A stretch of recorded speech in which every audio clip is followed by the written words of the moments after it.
Laissez-moi vous guider dans un conte incroyablement sombre et impitoyable, où l'on verra comment un voleur audacieux a réussi à détrousser des stars hollywoodiennes. Nous retraçons sa trajectoire depuis ses premiers mensonges, jusqu'à ce que sa soif de richesse et de gloire ne le mène vers les plus hautes sphères. Préparez-vous à vivre une aventure remplie de suspense, car nous embarquons dans l'incroyable odyssée de Christophe Rocancourt.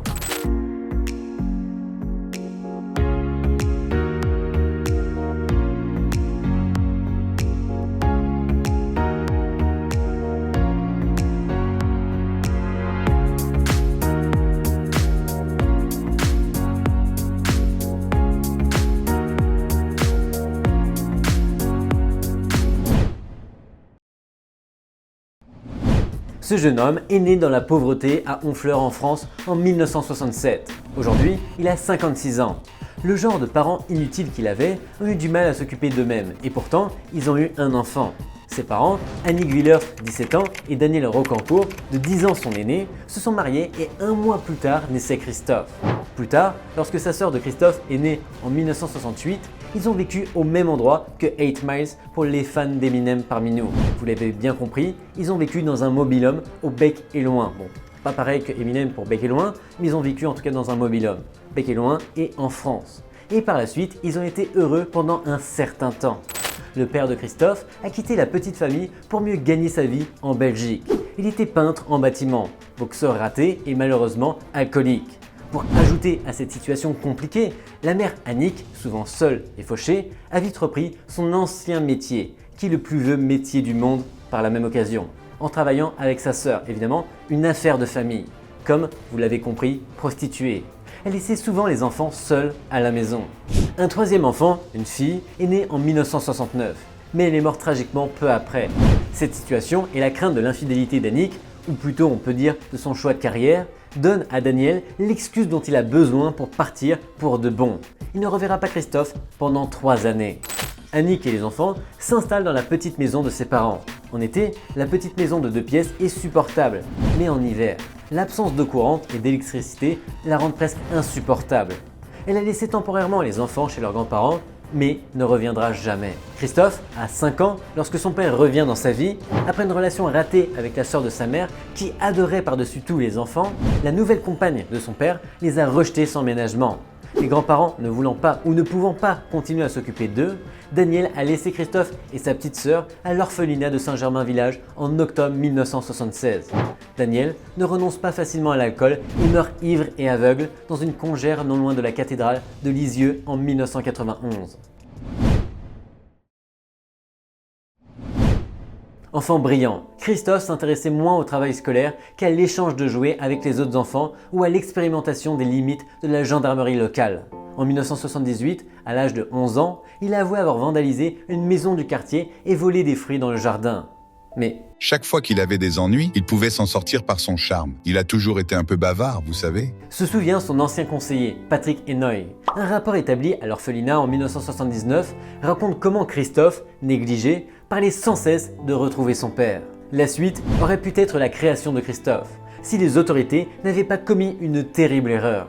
Quelque temps plus tard, Christophe était adopté par ce qu'il convient d'appeler la mauvaise famille. Pour un garçon à l'enfance si troublée, le confier à une personne très disciplinée aurait pu sembler une bonne idée. Un nouveau père avec une formation militaire qui aurait pu lui donner des directives fermes pour la vie. Mais bien sûr, il était beaucoup trop tard pour ce genre d'éducation. Depuis des années, Christophe s'est levé tout seul et établissait ses propres règles. Son oncle Joël l'avait dit au père de Christophe à l'époque. S'il s'agissait de mon fils, je ne le laisserai jamais partir avec cet homme. Christophe n'a cessé d'essayer de fuir sa nouvelle famille. Dès qu'il a eu 18 ans, en 1985, il s'est enfui à Paris, disant à son oncle qui reviendrait comme un grand homme. À Paris, Christophe a décidé qu'il avait besoin de plus qu'un changement de décor. Ses premières escroqueries ont lieu sous le pseudonyme du prince de Galdine, un riche noble russe que Rocancourt a inventé dans son esprit, pour servir de personne impliquée dans une sorte de grand échange d'argent qu'il prévoyait d'encaisser.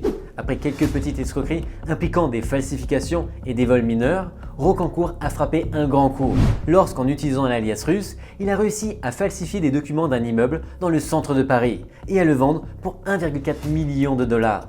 Il n'a pas obtenu 1,4 million, mais 500 000 qui correspond au premier paiement, puis a disparu. À son arrivée à Los Angeles, il s'invente plusieurs pseudonymes. Producteur de cinéma, promoteur de boxe, investisseur en capital risque, neveu fortuné d'Oscar de la Renta et même fils de Sophia Loren.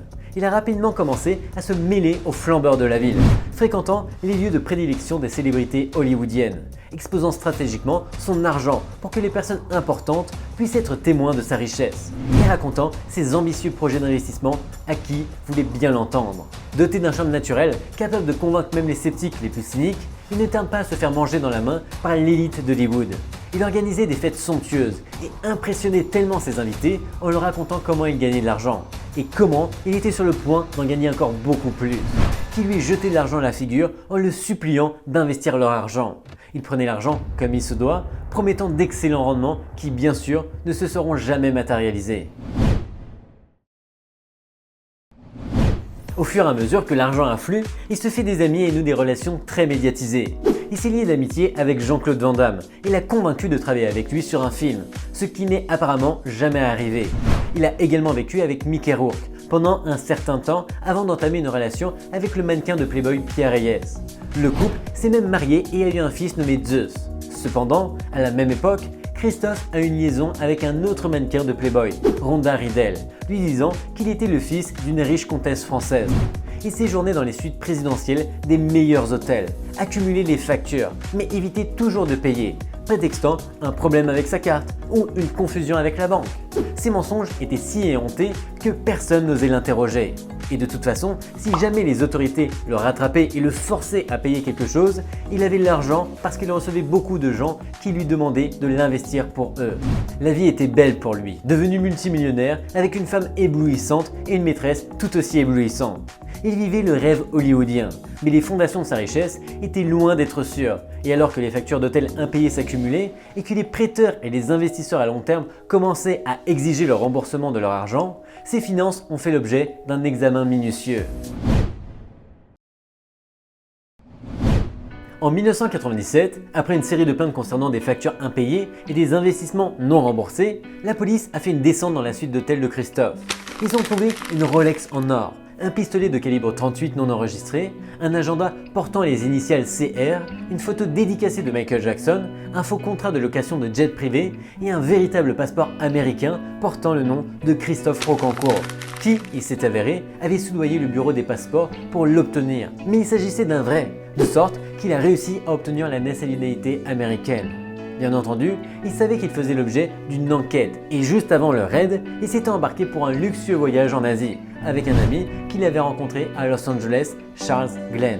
Le couple a visité les meilleurs hôtels et restaurants de Bangkok, Hong Kong, Jakarta et Shanghai, volant en première classe et se faisant conduire d'un endroit à l'autre dans des limousines privées. Avec les millions de dollars qu'il avait gagnés, Christophe aurait pu facilement vivre le reste de sa vie dans le confort et le luxe en Extrême-Orient. Mais un homme confiant ne se contente pas d'une vie confortable, nous en voulons toujours plus. Étonnamment, Rocancourt a décidé de retourner à Los Angeles, appelant même la détective chargée de l'affaire pour l'avertir de son retour et lui dire « Si vous m'arrêtez, je vais de toute façon m'enfuir du pays. » Et c'est exactement ce qui s'est passé. Puis il a été arrêté pour détention illégale d'armes à feu, payé sa caution de 45 000 $ et a disparu. Pour la plupart des gens, ce serait le signal d'alarme pour abandonner une vie criminelle et rester invisible jusqu'à la fin de leur jour. Mais Christophe n'est pas la plupart des gens et il est incapable de résister aux lumières de l'Amérique. Il est réapparu à New York en 2000. Sous le pseudonyme de Christopher Rockefeller, oui, comme un membre de la branche française fictive de la riche famille américaine, Christophe a loué une suite d'hôtels dans le quartier exclusif des Hamptons à Long Island pour 15 000 $ par semaine. Sur le modèle de Los Angeles, l'escroc organise de somptueux dîners au cours desquels il convainc les gens de transformer leur investissement de 50 000 ou 100 000 $ en millions. L'escroquerie qui avait si bien fonctionné par le passé fonctionnait à nouveau et Christophe gagnait bientôt des millions auprès d'investisseurs pleins d'espoir qui cherchaient à s'enrichir rapidement. Mais peut-être que les New-Yorkais sont un peu plus avisés que les habitants de Los Angeles, ou peut-être que Christophe s'est tout simplement relâché, mais après seulement quelques mois d'activité, il s'est fait arrêter dans les Hamptons pour une énième facture d'hôtel impayée. Heureusement pour lui, la police n'a pas pris ses empreintes digitales lors d'une recherche nationale et ignorant ses antécédents criminels à Los Angeles. Elle a fixé sa caution à 45 000 $, somme que Christophe a dûment payée avant de s'enfuir du pays. Après de nombreux démêlés avec la justice, Christophe aurait dû arrêter pendant qu'il était encore en tête. Mais son appétit insatiable pour la fraude, ou surtout l'adrénaline et l'argent, a fini par le mener à sa perte. En 2001, lui et sa femme Reyes ont été arrêtés à Victoria au Canada, après avoir été accusés d'avoir escroqué 100 000 $ à un couple de personnes âgées, dans le cadre d'une escroquerie immobilière. Il a plaidé coupable d'avoir escroqué le couple et d'avoir été accusé à Los Angeles de possession illégale d'armes à feu, et de corruption des fonctionnaires chargés des passeports, et d'avoir été accusé d'escroquerie à New York. Lors de sa condamnation en 2002, il a été condamné à 5 ans de prison et a remboursé 1,2 million de dommages et intérêts à ses victimes.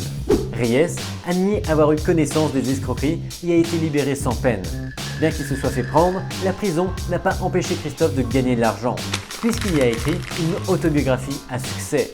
Moi, Christophe Rocancourt, orphelin, playboy et prisonnier, dans lequel il affirme avoir gagné plus de 40 millions de dollars grâce aux diverses escroqueries qu'il a commises au fil des ans.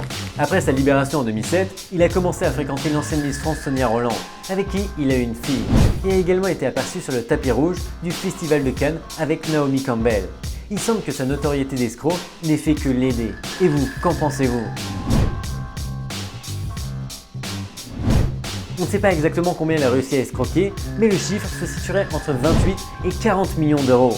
Cependant, son représentant légal Jérôme Boursicant a généreusement proposé de rembourser 20 € par mois pendant les 2000 prochaines années. Il est le premier homme qui est toujours accusé de fraude passée, qui est une célébrité dans son pays depuis la prison et qui a publié 5 livres. Il reçoit des offres d'Hollywood pour porter à l'écran son existence extraordinaire. Il a été un Rockefeller, un De Laurentiis et un Lorraine, un champion de boxe et de Formule 1, un millionnaire, un héritier et un con.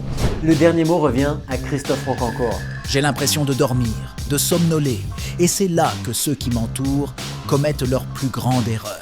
Ils relâchent leur vigilance, et c'est alors que je suis le plus dangereux. L'histoire de sa vie est toujours en cours. Peut-être qu'un jour vous allez le croiser à la tête d'une table privée exclusive en train de siroter du champagne. J'espère que vous avez aimé cette vidéo, même si elle est un peu différente de la normale. En tout cas, de mon point de vue, j'ai beaucoup apprécié étudier ce personnage, comprendre d'où il est parti, comment il a fait pour évoluer avec le temps, ce qu'il a réalisé malgré tout. Et je sais pas ce que vous en pensez, mais dites-le moi dans les commentaires si vous voulez que je rentre plus en détail sur certains scams qu'il a fait, sur certaines tricheries on va dire, rentrer un peu plus dans certains sujets. En tout cas, si pour Rocancourt vous voulez un deuxième épisode, ou si vous avez un autre personnage en tête sur lequel je pourrais me renseigner et faire une autre vidéo, dites-le moi dans les commentaires avec grand plaisir. Dans tous les cas, je vous dis à vendredi prochain, et jusqu'ici, bye bye.